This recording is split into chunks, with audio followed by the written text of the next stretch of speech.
以前咧呢個吊機咧係壞咗，咁我哋將個摩打拆咗落嚟咧，做咗維修。咁而家吊機已經可以用。咁你亦都見到咧，不鏽鋼門咧之前生晒鏽啦，好唔美觀啦。而家見到光滑啦，同埋已經非常之漂亮。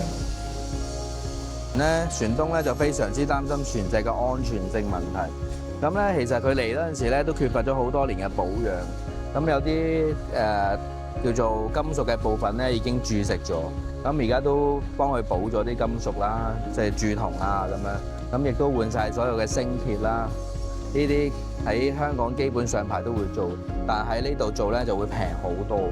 同時間咧，因為咧我哋打磨順便做埋嘅關係咧，咁你見到個螺旋槳咧，而家係已經見到銅嘅金屬部分，亦都將個螺旋槳所有嘅磨損啊，同埋呢個崩咗嘅部分咧，都做得好好嘅。所以你會見得到咧，成隻船咧嘅銅啊、不鏽鋼啊，你會見到非常之好嘅狀態。咁完成咗之後咧，稍後咧就會將佢再補上油漆，咁做翻呢個防蠔嘅防蠔防污嘅動作。咁亦都咧，因為船東咧，咁保養都缺乏咗好多年嘅保養。